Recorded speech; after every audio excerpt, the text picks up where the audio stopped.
And we are live. Welcome back, ladies and gentlemen. I am one of your co-hosts, Blake Ruffino. Alongside me is my counterpart and co-host, Joe DeLeone. Good evening, good sir. How are you?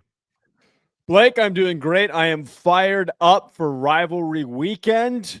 I really think that this is going to be a chaotic weekend. I really think that for how quiet... You have no idea. For how quiet last weekend was for results... Last weekend was quiet? Well, let me rephrase. Nothing really truly changed in the top 8. Nothing really changed. I think that I have this inkling of a feeling that someone's going to get upset.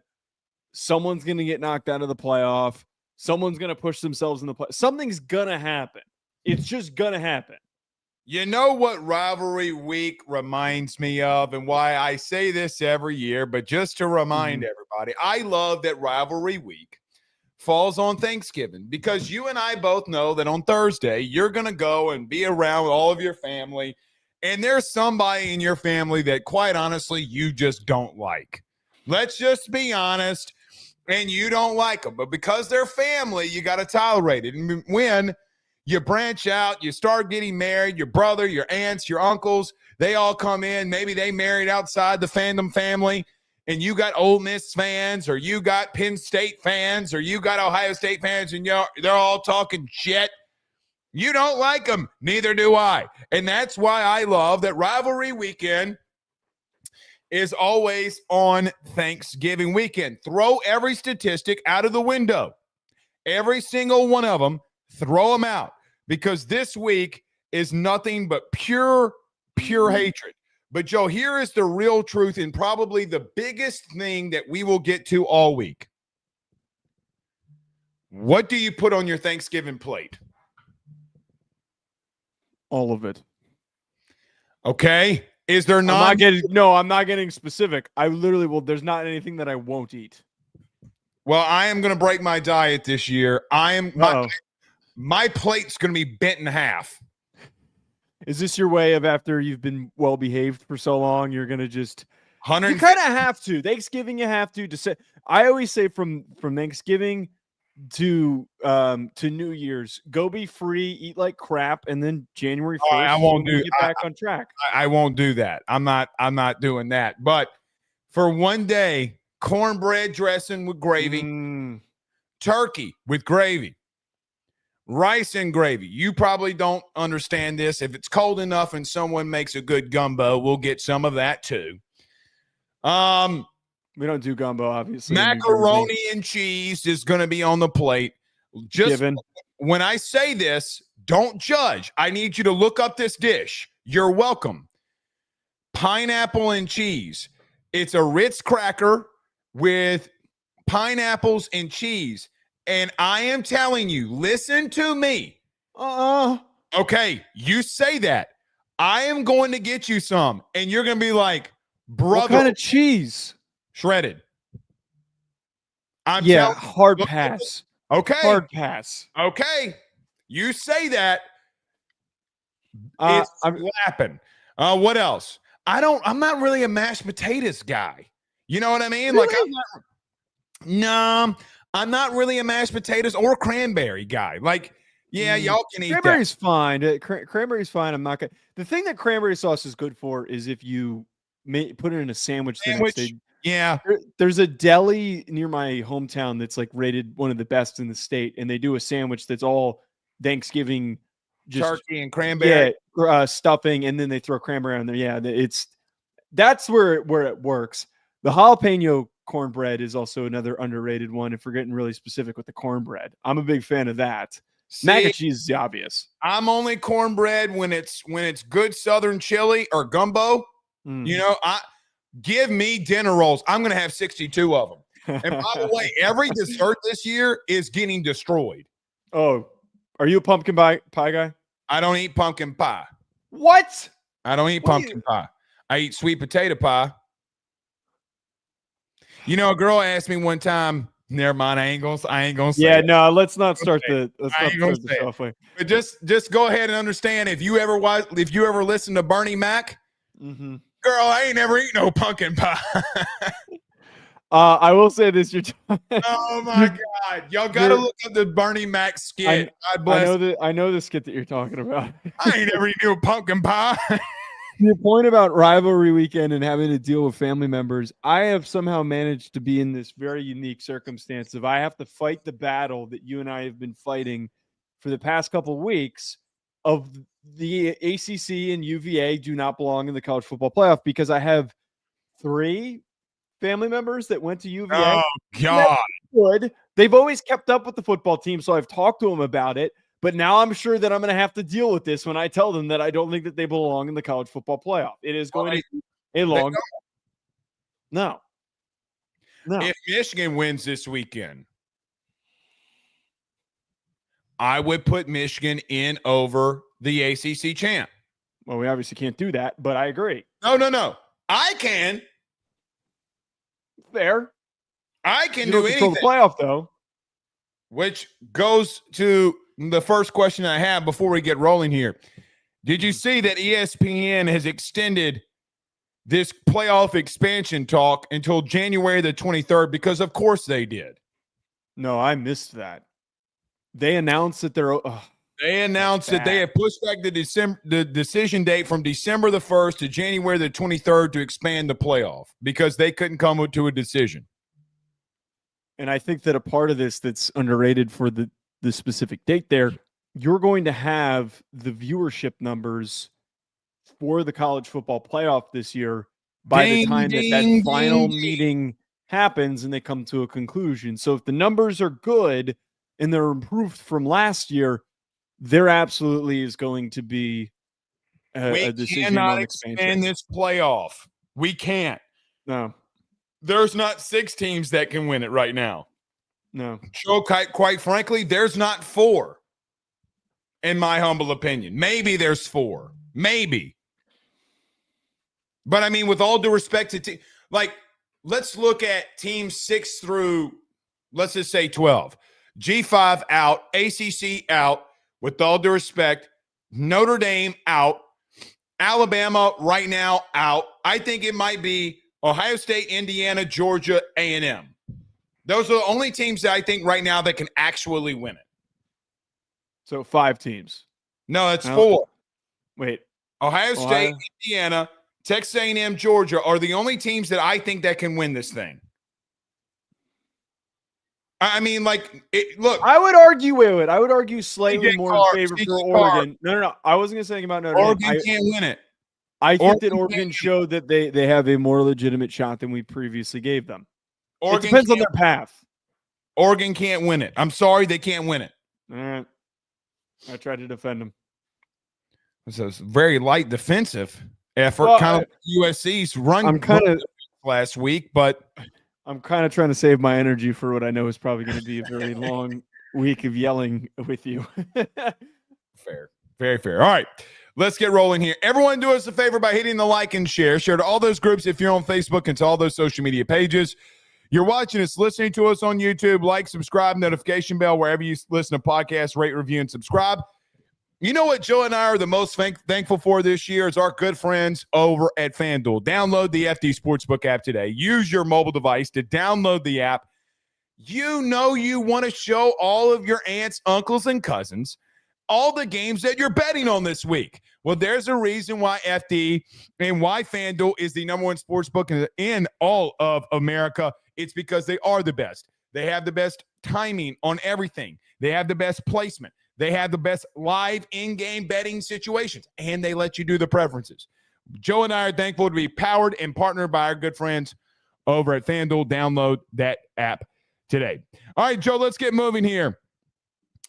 It is the rivalry that people say of all rivalries. Ohio State versus Michigan this weekend in Ann Arbor. When you preview this game, how do you see it going down? Ohio State is a 9.5-point favorite on the road for this game on FanDuel for anybody who's wondering.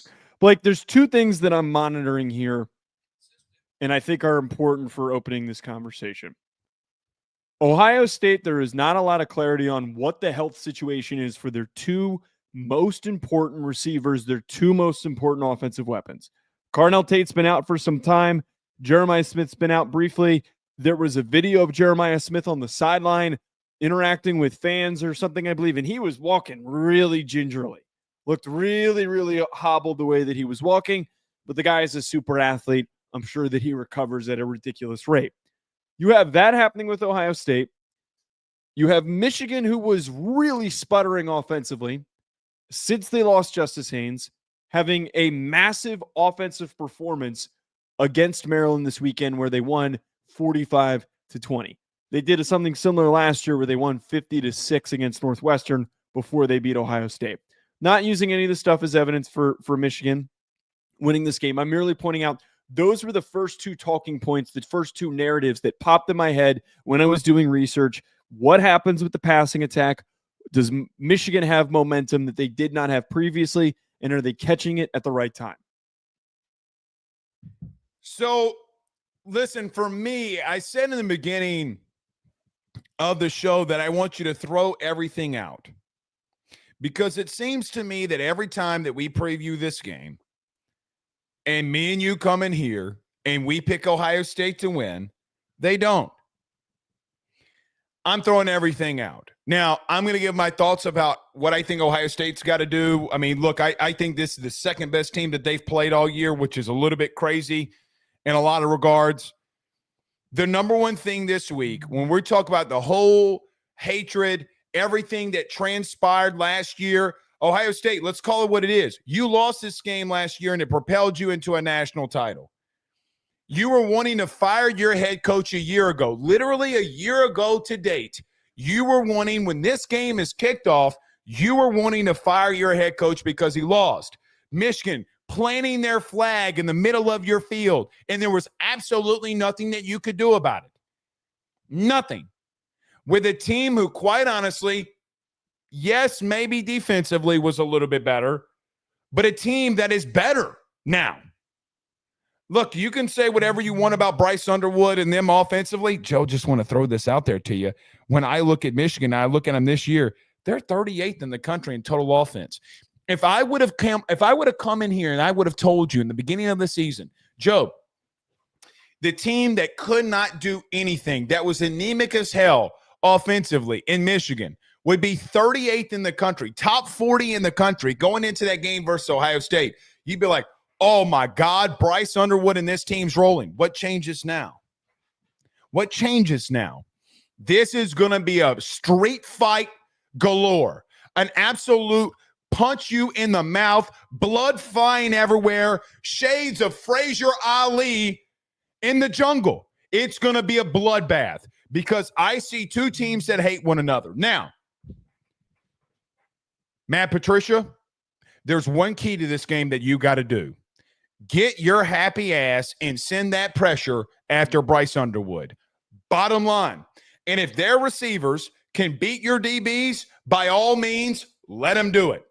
Joe, I'm putting 7, sometimes 8 guys in the box, and I'm sending the heat. And I am telling Michigan, I'm telling Bryce Underwood, beat me. Bottom line. And I am going to go right at him, and I'm going to punch him in the mouth through 4 quarters. And if he does it, great. If he makes great decisions, awesome. Then we can adjust if he's actually doing that. They have been the best, has Ohio State, in my opinion, at showing one thing and sending something else. The way Patricia has utilized Caleb Downs all year has been flawless. However, this is the best rushing attack that you've seen all year, and it's not close. And I am wondering, can Michigan run the ball on them at all? This is the most physical team offensively that you've seen all year. I don't like using this verbiage, but it's true. It isn't close. The 10th rushing offense in the country. Can Michigan lean and moments and times to keep this close and get into a fourth quarter with a home crowd with the Big Blue? But I am pressuring Bryce Underwood until I can't pressure him anymore, and I am making him beat me. I think that's a really important starting point here. And I think that it's where ultimately Ohio State has the biggest edge. I think Ohio State's defense this year has been stronger than last year's. I thought that the difference between last year and this year, last year's group was very veteran laden and experienced. This year, it's loaded with explosive, talented athletes, orchestrated by a far more creative and aggressive defensive coordinator than last year. Yes. Matt Patricia has put this group together in the perfect rhythm to where they are just impossible to move the ball against. I think that you're 100% right. You're going up against a team that's 8th in the country in EPA per rush. They're running the ball very efficiently, even without Justice Haynes. Marshall has been a tremendous asset, and I know that he's also been banged up. They have been able to turn to some other guys. Bryson Kudzal, I'm sure I'm mispronouncing that, he stepped up against Maryland and had a very solid game. So they're well recruited at running back. There's always going to be somebody in the wings if they need to turn to him. Bryce Underwood, we also know, has been a layer to their run game, as he has 322 rushing yards and 5 touchdowns this season because he's huge and he's a great athlete. Mm-hmm. Blake, I think that they have to do everything in their power to force Michigan to try and beat them over the top and with their receivers. I understand that Andrew Marsh and Donovan McCulley have stepped up and have played a lot better than anything that he had last year, but I think that Ohio State absolutely has the bodies to play in one-on-one coverage on the outside. If Underwood is able to connect with Marsh or with McCulley in space and to be able to withstand the pressure, then Michigan's able to earn it. Michigan's able to earn a good offensive day if they're able to succeed in that circumstance. That is the key there. Patricia's got to make a true freshman quarterback that spoke about in the preseason how he wants to be the best freshman quarterback of all time and put all these lofty goals on himself. They need to make him earn it after he has hyped himself up this much. That is, I think, the biggest way to kind of look at this. And on the flip side of things, what does Sayin do if he's only got Jeremiah Smith or if he's without either receiver? Can we trust Bo Jackson to get rolling going up against one of the better, probably the best run defense that they've seen all year? Can they rely on their rushing attack if they need to in spurts? Because frankly, last year, it felt like when they couldn't run the ball, their offense was completely shot. Chip Kelly's offense is completely different than Brian Hartline's, but it's one thing to me that really has my attention. You know, you bring that up. And my question going into this one, Michigan has 28 sacks on the season, averaging 2.5 sacks per game. Mm-hmm. Ohio State's a little bit above. They have 29 sacks on the season. This Michigan front, who I thought, Joe, at the end of the Oklahoma game, I feel like that they've been a little bit different in how Bryce has decided and made decisions, but they realized that they got to temper their expectations in reference to what they were asking him to do in crucial situations. Can this front seven for Michigan, if it's just a banged up Jeremiah Smith, hypothetically, we don't know. We're talking about this on Monday, so we don't know who's going to play. Can they get after Julian Sayin? Now, you turn around and you say to yourself, man, Ohio State has not been in a situation this year where they've really faced adversity. Not really. I mean, maybe you could point to Texas, but can you tell me when this team has really faced adversity? Like, when is this Ohio State? And listen, I know that Elks, I know that Buck, and I know all these guys that watch the show are going to come in here. Name it. Name the time. And I ask myself the question, has Julian Sayin, if you haven't as a team, means that your quarterback hasn't been in pressured situations. So I think you bring up the second point in this. Joe, I got to just listen. I know that you have Megatron, you have elite receivers out there. I don't know if early I'm not also trying to get after Julian Sayin. That I'm not trying to, if I'm not Wink Martindale, I'm not trying to send him stuff that he clearly hasn't seen yet. Because everybody that Ohio State's played, what have all of them done? They have been terrified of what Ohio State has out wide. You should be. They're elite out wide. Not good, not great. They're elite out wide. If that unit's banged up, you got to take it to a I don't want to say a inexperienced quarterback because he started all year, but a guy that doesn't have the experience when his team is faced with adversity. You brought up Bo Jackson in this run game. Again, I don't know how much success that they're going to have this week in it, to be blunt with you, this is not the team to continue to have lapses in the run game. This is the second best front seven run defense that you've seen this season. Joe, again, from a run defense standpoint, Michigan's not allowing over 100 yards rushing. Like, they're not. They're tied for 11th in rushing yards per game. Defensively, they're only giving up 94. You're 56 in the country in rushing. If you're banged up out wide, again, we're talking about this on Monday, and we don't know if these guys will or will not play. But you look in a situation where that if those guys are banged up and you can't run the football, this one can be closer than what the experts think. Now, I'm going to bring this up really quickly. Elks says we haven't faced quote-unquote adversity after Texas because we don't play with our food. We don't get down 30-3. Don't puddle foot with 3-win teams. Just win. I mean, Joe, the truth. Well, Elks, you're going to defend Ohio State, but listen to me. It's your team, and I get it. And you're going to make every excuse under the sun. You haven't faced adversity. And the truth of the matter is, when this team gets punched in the mouth like it's Rocky IV and they see their blood for the first time, you don't know how they're going to react. You don't. If somebody is able to figure out and lean on you, what if you do have banged up receivers on the outside and you can't run the ball? Now what? Now what? It is a question that they got to answer. Again, every time we talk about him, Ohio State fans go, oh, they're talking down on us. No, we're not. We want to see you challenged. That's all. Again, we're calling you elite at positions. Not great, elite. So I just asked the question. If your guys are banged up out wide, can you run the football effectively enough to get this thing going? Right. That's my biggest point with this is, again, it's Monday. We have no idea the health situation for their wide receivers. I don't think enough people are like drawing attention to this, by the way. I feel like not enough people are like really talking about this. Maybe they're fine. Maybe they go out there and they play. But I do legitimately think that when your identity this entire year, the reason why you've been so dominant is because Sayin's completing every pass because he's throwing all these super elite players, and every game is defined by Carnell Tate crazy catch, Jeremiah Smith crazy catch. What is going to happen when you're facing a defense with a pulse that you're in a rivalry game where everything gets thrown out the window? Right.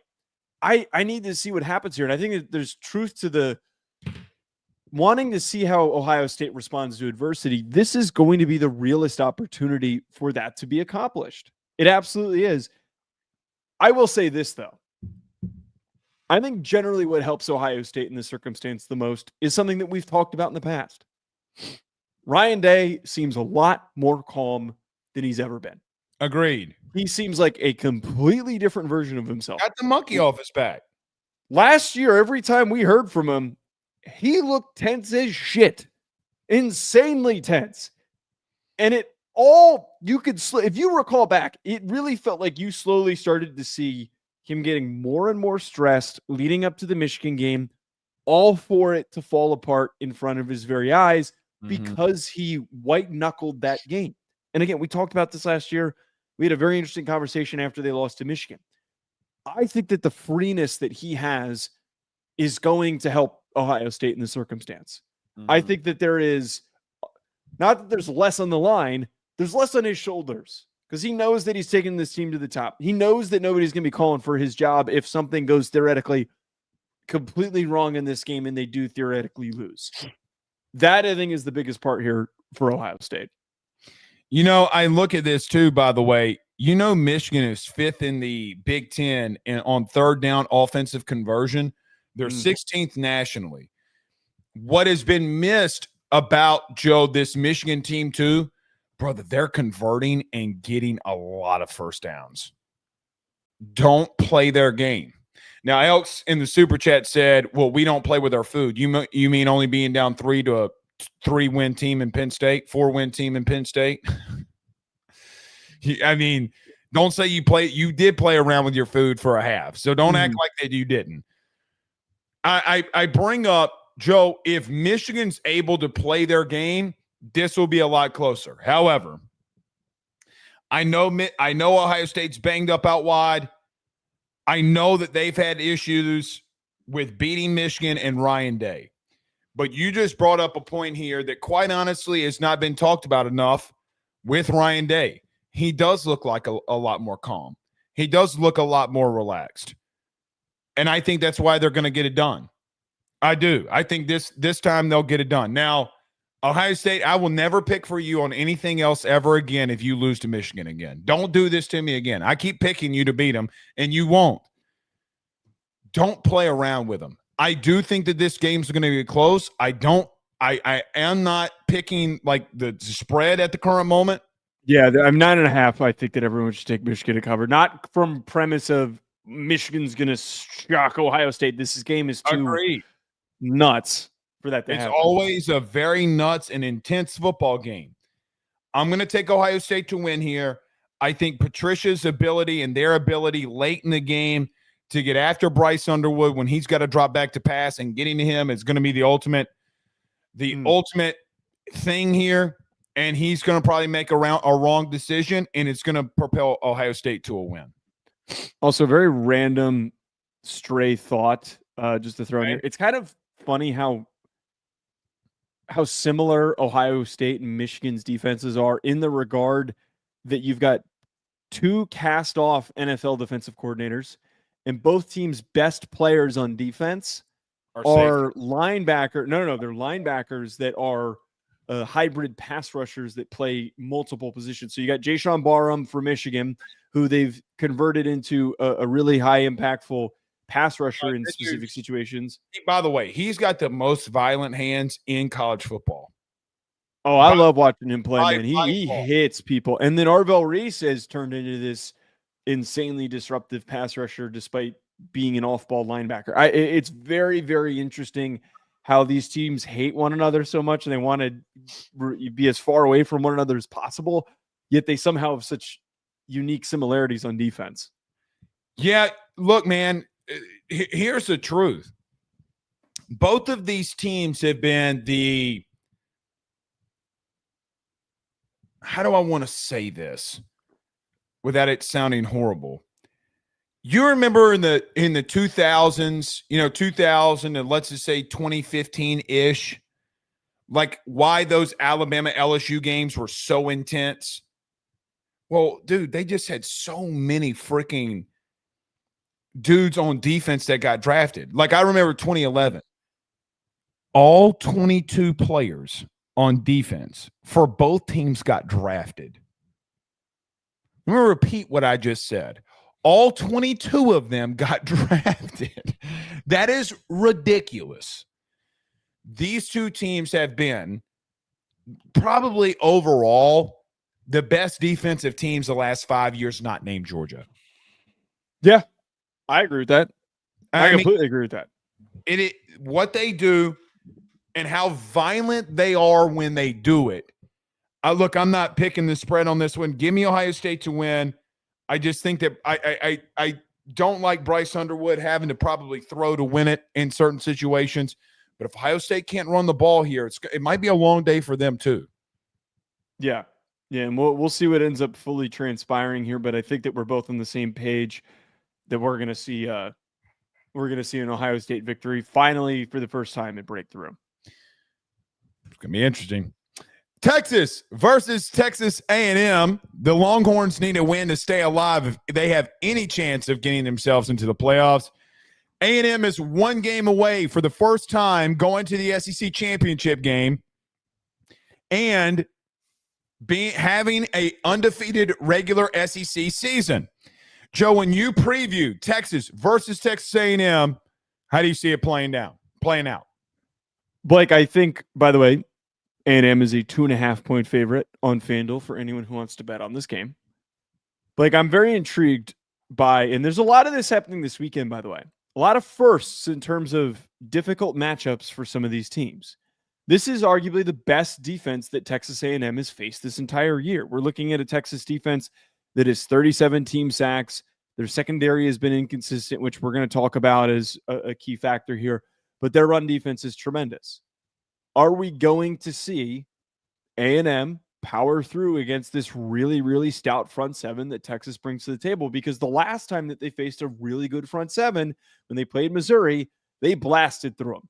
Yeah. They ran around them, threw them, passed them over them. They dominated a really, really good Missouri defense. And on the flip side of this, do we see Texas A&M's pass rush? Do we see them start to get cooking and completely dominate a Texas offensive line that's been up and down? Do we see Cassius Howell pop off and get after Arch Manning? Like, I think that there is a big challenge for both of these teams and ultimately a massive edge for Texas A&M, because I feel like generally a lot of the weaknesses that Texas brings to the table, they're not going to be able to go toe-to-toe with Texas A&M's strengths. You know, you started the show talking about upset alerts. Oh, no. Don't say this. You came into the show and saying which team is going to get clipped in rivalry week. And I've been thinking to myself all day, what team this week in rivalry weekend is going to get clipped? Well, it ain't going to be the Aggies, but I led you on there. Listen, the biggest thing for me when I think about Texas versus Texas A&M, what has been A&M's biggest weakness all year? Now, against Missouri, I guess you could say we stopped Missouri's run game, but you didn't have Bo Prabula. That offense has really not been great as of late. I know you kind of contained Ahmad Hardy for whatever that's worth. You're coming off a couple of weeks ago, the South Carolina. No, I know they didn't. Ahmad Hardy had a great game. True, but outside of the yards, I mean, they didn't give up a lot of points. Right. In the second half, I think they had 45 total yards, did Missouri. Like, they got absolutely abused in the second half. Yeah. So I get fair. But Texas can't run the ball, nor have they even tried. So the biggest weakness for A&M has been run defense when you're allowing teams like even LSU to get some runs on you. That's why they let it have. Texas doesn't run the ball. But I bring this up. We talk about rivalry week. When was the best game against the best defense? Even though John Mateer was coming back, they were able to line it up and run it right at Oklahoma and punch them right in the mouth. And I wonder, can you conjure enough strength for one more week to get yourself over the hump here at night, or maybe not at night. I think it's at night. At home, regardless of what time it is, at home, when your season is on the line, your season's on the line. Joe, if they win, I think they can get in. I do. I think that you could make the argument that they deserve to be in. If they beat A&M, I think you can find a situation where you can talk about them getting in. Let's not get there right now. But your season is on the line. And the only way that you have a chance here, the only way, Wisner, Baxter, I don't give two Rudy Poos who it is. You got to find a way to run the football. I love Steve Sarkisian. I really do. I think he's a great play caller.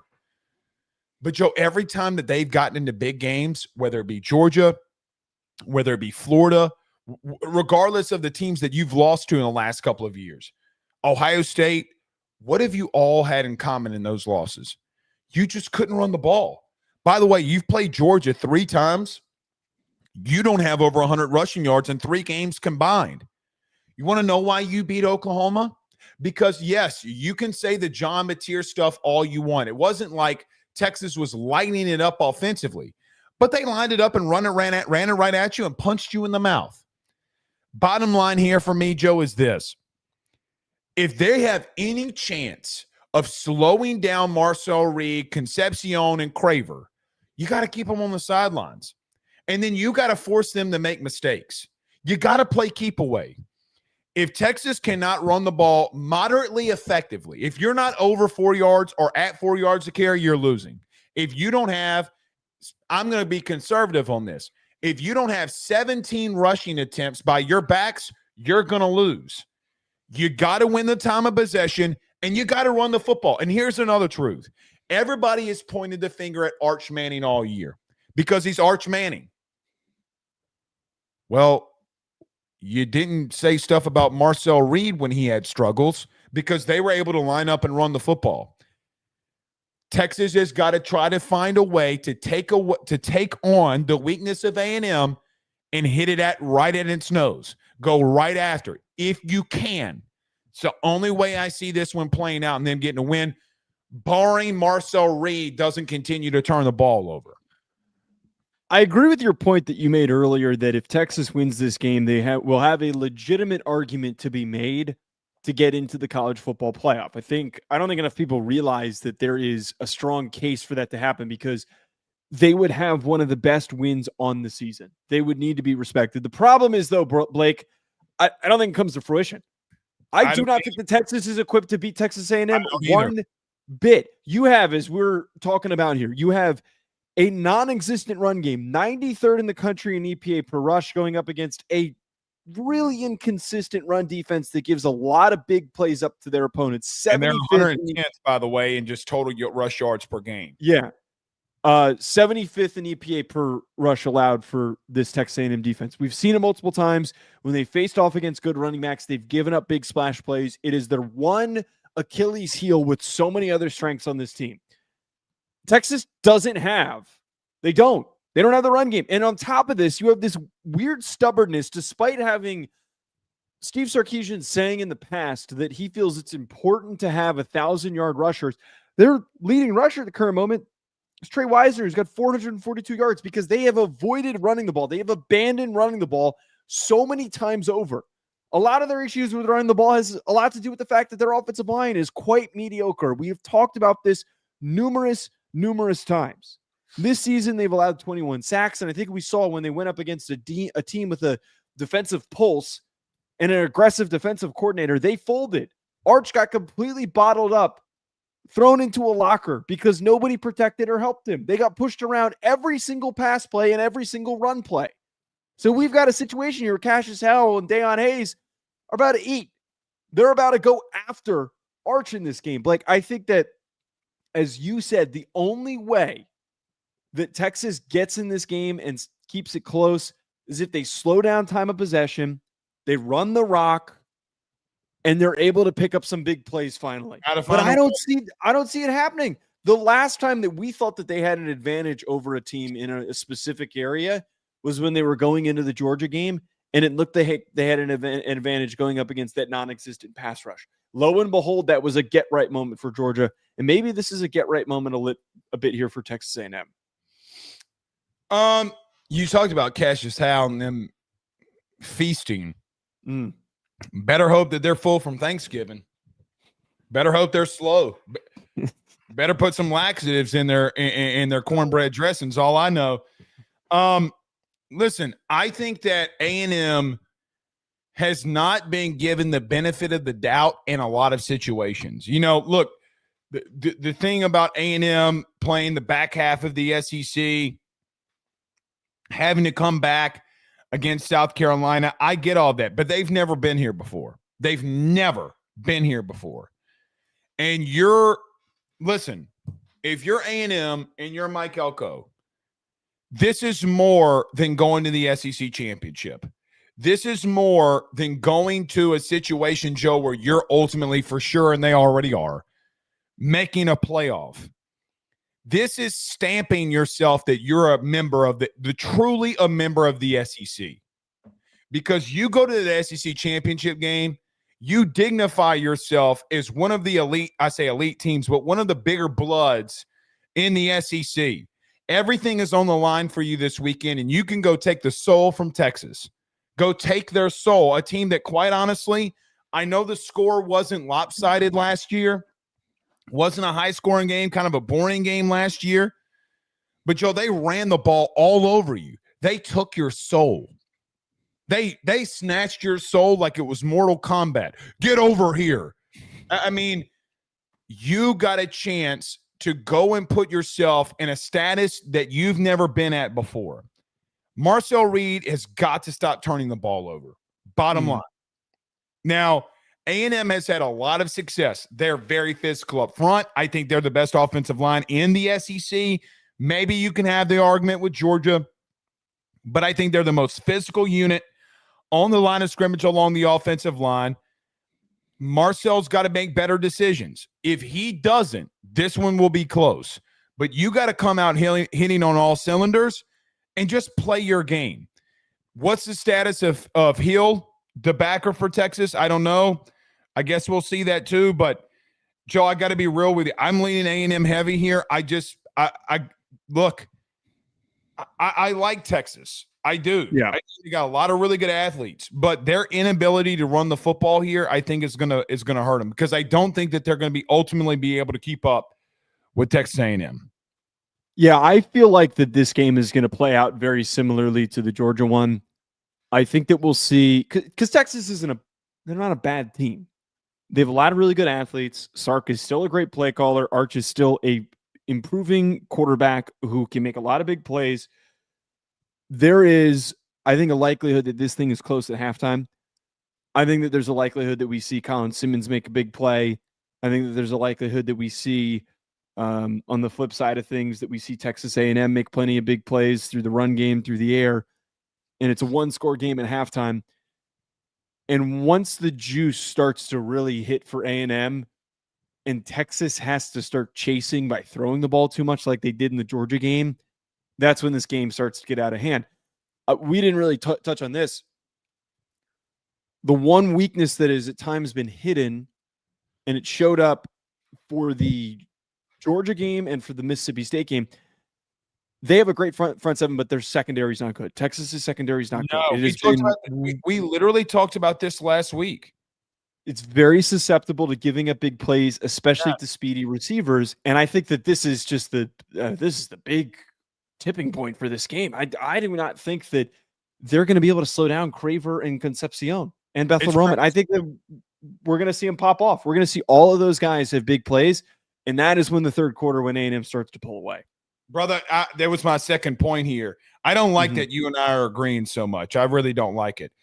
Dude, that's a really good point. We've agreed. One of these teams that we're really in on, Ohio State, Texas, or probably Georgia, is effed. So just get ready for that. Somebody's getting clipped. That's what I'm saying. Somebody's getting clipped here.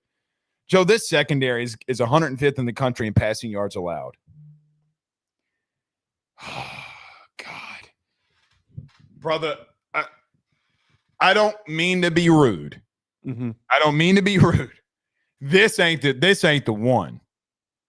No. This is not, because, like you said, they have struggled with speed out wide, like elite speed. Good Lord, you're about to have some now. And the way that they use their tight ends, they've had issues in tight end leaks. You know, you talk about Oklahoma getting back in the game a little bit. I think about how they were able to hit the middle of the field. Good Lord, Joe, this secondary is really bad. And as bad as we've talked about the run game, as much as we've talked about the run game, Joe, we previewed this in the preseason. Yeah. When you lose that many dudes in your DB room, it was always going to be an issue. Always. Listen, the paper speaks. Papers don't play the game. I'm having a hard time looking at this one and not saying A&M. Maybe that it's on the road. Maybe Texas finds a way to run the football and they keep it away. The only thing that A&M, this is how I feel about it, to wrap this segment up for my thoughts. Okay. A&M's got to beat themselves. Well, right. You got to see a meltdown on the level of what happening. That is like the real truth. If South Carolina happens again, you're getting clipped. But I don't think it's gonna. That's the thing. That this is not an overlook spot. Well, here's the problem. South Carolina's secondary, which listen, South Carolina's in the mid-30s in all of the defensive statistics. Like, they're going to have a lot of dudes that get drafted this year, like Kilgore and all those dudes. They're Cisse, Dylan Stewart, still one of the. Yeah, it's Cisse, the far left or far right boundary. Yep. You got Dylan Stewart that's still out there, and Joe, they scored 28 points in 7 minutes. I'm going to repeat what I just said. They scored 28 points in 7 minutes.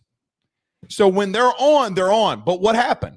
They had 3 brutal turnovers, of a scoop and score. Joe, I still see the fat guy roll jiggles, okay, when he scooped and scored. They got to beat themselves. Every game this year for A&M, you've been beating yourself. When you at LSU, you had 2 interceptions. Mm-hmm. South Carolina, you had 3 turnovers and a half. So the only way that you've been getting beat is because you're not locked in and focused at all times. I agree. Okay. I don't like that we're agreeing. I know, dude. I know this is someone's gonna lose embarrassingly if we're agreeing this much. Maybe it's the next. No, it ain't the next game. This is my. Oh, lock. You super jinxed it. What do you do? No, this is my super lock. Okay. This is my super lock of the week. Georgia versus Georgia Tech in Atlanta. Just not at Georgia Tech's home stadium, which makes me want to throw up. In the Mercedes-Benz Stadium, Georgia coming off a couple of impressive wins here down the stretch. Georgia Tech coming off a brutal loss here to Pitt. When you preview this game, how do you see it playing out? 12.5-point favorite, Georgia on the road, on FanDuel. Blake, I got to first of all say, I'm awfully pissed at Brent Key and Georgia Tech for ruining this game. I'm being a little bit over hyperbolic here, but this game could have been really, really tense, and it still will be, but it had playoff implications on the line for Georgia Tech. It had seeding implications on the line for Georgia. Georgia wouldn't have had an opportunity to play themselves into the SEC championship game to save their seeding, and there could have been an argument that if Georgia Tech upset them, that Georgia maybe got knocked out of the playoff, but who knows what would have happened. No, I'm just saying though that there was a lot of buildup for the first time in a very long time for Georgia Tech, Georgia, to have like not only serious implications, but 2 teams that were in the postseason hunt. Now that the shine's taken off, this game is still going to be incredibly tense. Plain and simple, Blake, I don't want to be Georgia Tech catching Georgia right when they're seemingly at their hottest. I do not want to be Georgia Tech having to deal with this Georgia team right when they have figured out their defensive identity. Yeah. Like the biggest matchup that I'm paying attention to, though, is the Georgia Tech offensive line that has been tremendously consistent and the newly found pass rush and defensive line presence from Georgia. Who breaks through? Is Georgia Tech going to play poorly because this is their first major challenge, or are they just super legit and they completely box out Georgia in this matchup? That, to me, Blake, I think could be really integral for the outcome of this one. Kirby Smart's about to get really mad at us. Oh, this is my lock of the week. The 12.5? 12.5. Okay. It's my lock of the week. Joe, Haynes King is Georgia Tech. He is Georgia Tech. And I look at a team in Georgia Tech, rivalry or no rivalry. Mm-hmm. Hot take. You ready? You were a better team last year. Georgia Tech was a better team last year.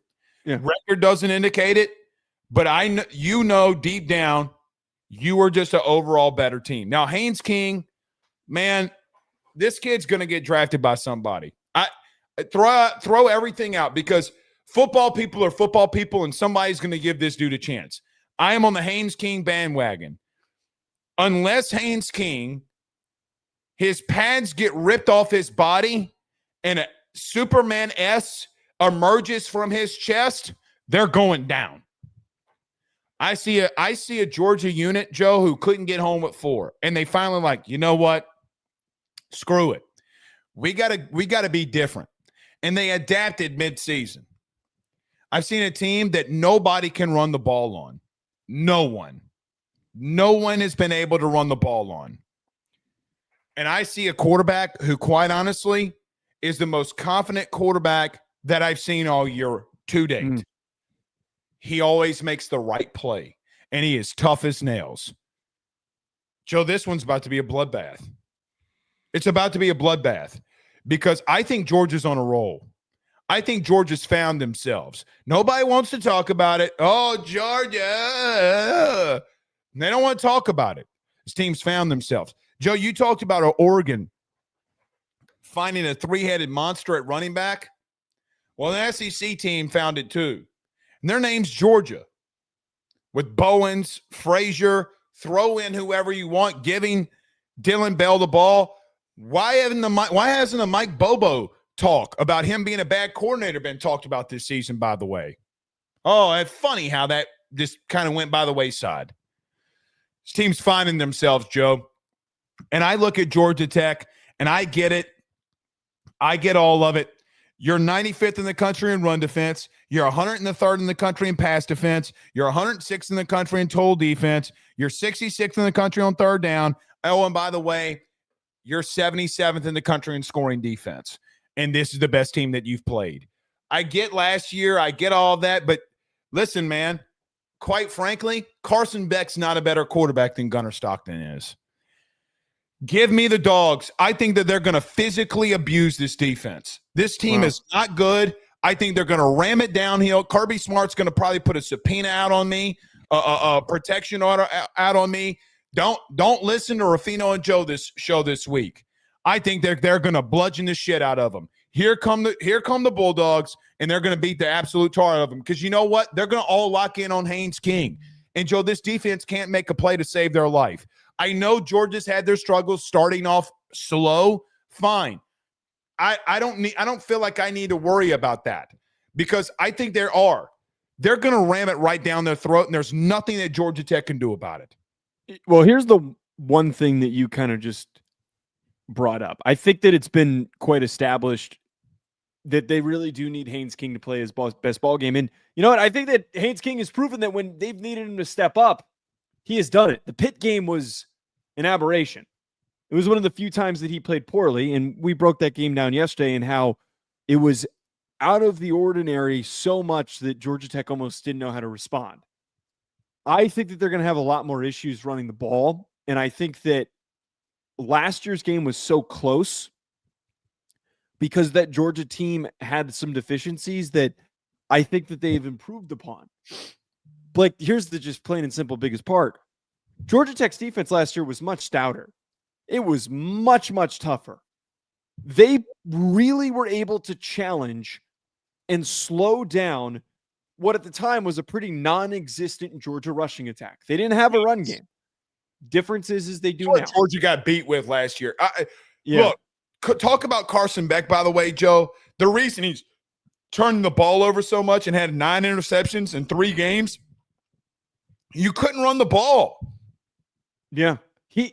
And that's the biggest separation between last year and this year's team and why Georgia now is more dominant, especially offensively, and why if they had to get into a shootout, you would know that they'd be able to win it because they can do everything at a very, very high level. Mm-hmm. Blake, we are talking about a defense in Georgia Tech who's 116th in EPA per rush allowed, 115th in EPA. 116th in EPA per pass allowed, 115th in EPA per rush allowed. They're getting gashed left and right. They're giving up big plays in every area. They cannot stop anything. Nothing. That does not bode well for how good Georgia's offense has looked in recent weeks. So I agree with you. I won't go as far as to say that I think that this is going to be just a straight up boat race from the jump and, this thing's out of control and Georgia Tech can't stay in striking distance because it's rivalry weekend. Georgia Tech always shows up seemingly in this no matter what. Brent Key is good enough of a coach that he'll find a way to motivate his guys. But I do agree with the general statement that there is a gap this year. There's more of a gap than people realize despite their records being pretty close. You're right. I probably shouldn't make anything my lock of the week. Right. You're probably right. But I'm a dumbass. I don't see it happening. Look, listen, Joe, we're talking about subpar teams running the ball right at Georgia Tech and physically dominating them. Mm. And I think Georgia's got a statement to prove. Because Georgia, here's the truth. Kirby, you want real motivation? You can't, I don't want to say you can't get it out of Georgia Tech rivalry week. You win this game, you're a top 4 seed. I think that they pretty much locked themselves into that, but I agree with you. You win this game, you win it confidently. You win it not confidently. Because I think rivalry games get looked at it differently. I think if you just win the game, because rivalry games always get looked at a different light. Mm-hmm. You know, like I think of Ohio State, right? Like I look at it. They still were a top 8 seed, Joe. They still got a home game against Tennessee. They had the same record. They lost the game before. They were out of their national title game. And I say to myself again, boy, this story feels similar. Team hitting a stride, right along the right time. Gunnar Stockton is tough as nails. Listen, man, I shouldn't do this. I just think they're going to beat the shit out of them. I think they're going to get downhill. You're going to jinx them, man. Chauncey Bowens could play on Blake Ruffino's team at any time. At any time. I love him as a running back. I love him. I got to be honest with you. Chauncey Billups highlights. Hit it on the projector here for all I care. He is downhill, and Joe, they're tough. And I got to say something. The Bobo family's taking a lot of shit. I don't know if I've seen a better – stay with me. I don't think I've seen a better center get to the second level than Drew Bobo all year. He's done a great job. He's done – no. Elite. There's nobody at that center position that has been better. What I don't know the check, so I can't confidently say that. He is the best at getting to the second level and sealing off defenders. They can't stop the run. Joe, if you ripped out 2 tampons to stop a bloody nose for Georgia Tech and stick it right up there, they couldn't stop it. The bleeding's still going to continue. Lock of the week. FanDuel 12. All right, doubling down here. I will. You better. Georgia fans are going to hate you if this backfires. I'm going to be in a room this weekend with 20 Georgia fans. And last year, oh yeah. They're going to be pissed at you. I don't care. But last year, I told them that they were going to be within a 1-score game and they could get pushed versus Georgia Tech, and they laughed at me on Thursday. I sent a group text message to 20 people when the game was going on in the second overtime and said, next time, just subscribe to Ruffino and Joe Show. I have a pulse on this game. All right. I'll tell you, I will take I have a pulse on it. Your word for it. I'm telling you. Brother, I said it was going to be a dogfight last year. There's no game I'm more confident on the weekend. Tell me any other game. Give me Georgia in the 12.5. Kirby Smart's going to put out a protective order out on me. I'm just telling you. He's going to be pissed at you if something goes awry. He should be. Elko with a $5 super chat says, my family this year is doing a build-your-own Wawa gobbler plate bowl. So basically, I'm going to have gravy on the side of food. Also, Bryce over under 1.5 interceptions. Have you had Wawa before? I have not. It is. I have no idea what bullshit is. It's all right. Relax. It's like a Quick Trip or a Buc-ee's where they've got like some of the best sandwiches you're ever going to get from. Oh, okay. I got you. All right. I don't know. We don't have Wawas. We just have Buc-ee's. Yeah, it's same concept. Okay. It's a little smaller though, but some of the best sandwiches that you'll ever have. It's perfect drunk food. You said that about those bagels in New York, and they were complete trash. You got the wrong shit. That's not my fault. Actually, they weren't that bad. They weren't that bad. Curly Hog with a $2 super chat. I was just expecting more. You went to the wrong place. I did. Cassius Howe gonna eat Arch's lunch, says Hurley Hog. Giga Mags. Probably is. Yeah. At least the sack. At least the sack. Arch is going to be running for his life. Yeah. Alex with a $5 super chat says, we already did that one. Yeah. The King RGP with a $5 super chat says they are dominating due to having 4 or 5 players on their defense going in the first round. It's at every levels. Talking about Ohio State. He's saying that they're so dominant because they have so many first rounders that, yeah, I think that's just it. They're just saying that they're dominating everyone, which is true. It's what we talked about. You also haven't played a team that can challenge you. All of these other teams have. That's true. And the next super chat goes in line with this, by the way, from Sonny. Sonny says, when the $5 super chat, weird narrative, want them to tank for 3 quarters against Illinois or something and win in the 4th quarter so we can call them resilient like we did with UGA post Florida. That's not what we're saying here. So that's what's, I think, being misconstrued. We're not saying that, like, oh, why didn't you struggle with one of the bad teams on your resume so that we can hype you up? It's not what we're saying. Every other team that is in the top 5 has had a chance. The Texas game was a good win, but it was at the beginning Alabama, of the year. Tennessee. I mean, Georgia's faced against going against these. A&M has beat Notre Dame on the road. That's what I was going to say. Name a team that hasn't played and or beaten in the top 8, a team that's inside the top 8. The only team is Ohio State. I believe that's correct. No, name them. Notre Dame has played A&M. A&M's played Notre Dame. Indiana's played Oregon. Oregon's played Indiana. Could you want me to continue? Georgia's played Alabama. I mean, the only teams you could talk about, and I'm talking about P4 here before y'all say Texas Tech or whatever. In there, Texas Tech played BYU. Right. I mean, you have not done that. I mean, everybody thinks we're shitting on Ohio State. Brother, this is the best team that you've played this season potentially.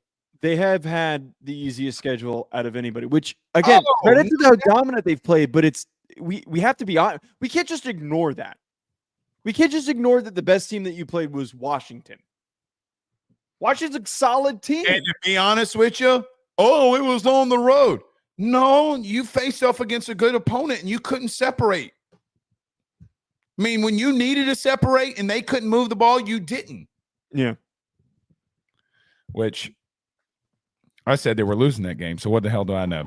Marshall with a $20 super chat says the problem with A&M's defense is they're so aggressive that they over pursue and run the fence, but Texas is going to need to beat A&M's third down defense, number 1 in the country, by the way. Tough ask with Elko's blitz packages. I mean, Joe, Elko is the best this season at getting to the quarterback on third down. There's a reason they're first in the country on third down. I mean, it's not close. Yeah, no, and they've been the one thing I will say, though, the comment about the run defense, I mean, that's still a problem. You're over pursuing. That means your fundamentals are flawed. If you're not maintaining integrity on your assignments, like that's an issue. That's why you're getting gashed. The King says, love the Mortal Kombat Scorpion reference. Yeah, Georgia's going to take Georgia Tech's soul. Elks with a $2 super chat says Jeremiah just said on Downs podcast he's playing. Well, where is that? Because I did my prep right before the show, and I have not seen that anywhere. The one article that was published an hour ago that has a quote from Ryan Day that saying that they're trending in the right direction. So I don't. But we talk about these games on Monday. You don't know if a guy's going to have a relapse. Somebody could watch his shit on Thursday of Thanksgiving, go into their house, and Jeremiah Smith's out. Yeah. He just sent it to you. I heard the Discord. Yeah, I heard it too. See y'all tomorrow. Peace.